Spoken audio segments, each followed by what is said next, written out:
আজি পবিত্ৰ মেডাম মেফি আৰু এই পবিত্ৰ দিনটোতে বৰ অসমৰ ভেটি গৰুতা আমাৰ সকলোৰে পৰম পূজনীয় স্বৰ্গদেউ চাওলুং চুকাফাৰ এটা সুন্দৰ প্ৰতিমূৰ্তি আমি গুৱাহাটীৰ মেডাম মেফি ক্ষেত্ৰত নটবমাত উদ্বোধন কৰিছোঁ।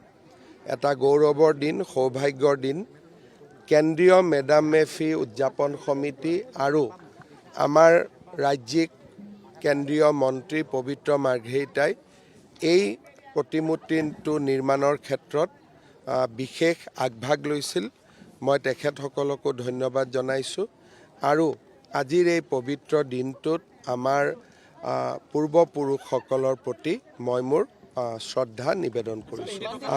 গুৱাহাটীত এটা সম্পূৰ্ণ অৱয়ৱৰ যিধৰণে আমি চুকাফাৰ প্ৰতিমূৰ্তি উজনি অসমত দেখা পাওঁ, গুৱাহাটীত নিশ্চিতভাৱে এটা অভাৱ আছিলে আৰু আজি সেই অভাৱটো দূৰ হ'ল আৰু মই ভাবোঁ যে অন্তত গুৱাহাটীলৈ আহি যিসকলে স্বৰ্গদেউ চাওলুং চুকাফাক শ্ৰদ্ধা জনাব খোজে তেওঁলোকে এতিয়াৰ পৰাই এই ক্ষেত্ৰখনলৈ আহি সেই সুবিধা গ্ৰহণ কৰিব পাৰে।